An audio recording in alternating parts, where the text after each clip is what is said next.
Sih pangantri dalem Gusti. Panglimbang 5 menit dina Selasa wagi tanggal 12 Mei taun 2026. Kapethik saka kitab lelakone para rasul bab 16 ayat 22 tekan ayat 34. Boros tresna pelem kinasih dek wingi awake dhewe wis padha nglelimbang bab timbalan dalam Gusti Yesus marang para murid kanggo padha nyeksekake panjenengane dalasan karya kaslametan dalem.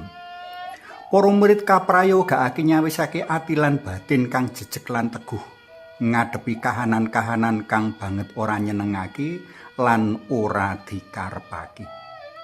Kapratilake uga dening Gusti Yesus menawa Yang Roh Suci wis luwih dhisik paring paseksen ngenani panjenengane.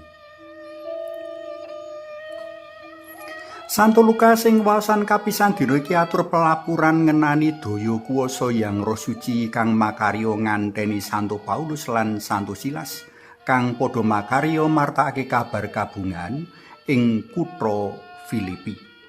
Pranyata tanggapan wong-wong ing kono ora ngepenakake. Sakawit minangka manungsa wantah, Santo Paulus lan Santo Silas ora saguh ngadepi krida kawengisane wong-wong Filipi lan para panggedhene. Sawise lempe-lempe iki nang ningaya, rasul sakloron kauncalake ana njeron pakunjaran.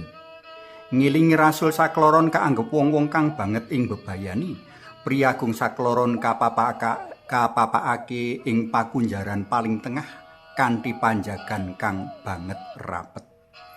Wong-wong kutha Filipi ora ngerti menawa rasul sakloron ora makarya ijin. Ana daya kuwasa Allah kang nganteni rasul sakloron. Prakara iki uga banget kasadari dening Santo Paulus lan Santo Silas.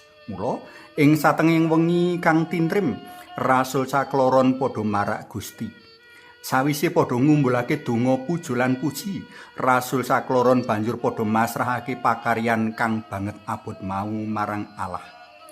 Priagung sakloron uga nyuwun kekuatan sarta panuntun ambrih becike laku. Allah Yang Rama midhangetake donga-dongane para rasul kanthi daya kang tan bisa kamangerteni, lawang-lawang pakunjaran kang kinunci lan jinaga rapet kabuka, ranti-ranti kang krincung uga udar. Dene ing papan liya, Yang Roh Suci rumasuk ing ati nuranine prajurit kepala pakunjaran sarta brayati. Prajurit kepala sadar menawa prastawa pangeram-eram iki dudu pakartine manungsa. Mula saka iku prajurit kepala pakunjaran sarta warga sak brayat banjur padha martobat. Liwat prajurit kepala pakunjaran sak brayat, Santo Paulus lan Santo Silas nemokake dalan kanggo nerusake karya kaslametan dalem. Para tresna pelem kinasih, pengalamane Santo Paulus lan Santo Silas kang tinulung dening Allah ing kutha Filipi mbuktekake menawa Allah ora negakake wong-wong kang tuhu jroning martakake kabar kabungan dalem. Pengalamane Santo Paulus lan Santo Silas kang tinulung dening Allah ing kutha Filipi mbuktekake menawa Gusti Yesus ora blinjo ing janji. Tumrap panjenengan para pandemen PLM kang nate utawa nembe ngalami panganingaya marga dadi penderek dalam Sang Kristus, aja cilik ati. Tanpa kita mangerteni, Gusti Allah tansah njangkung lan mitulungi sakeh bot repot lan reribet kita.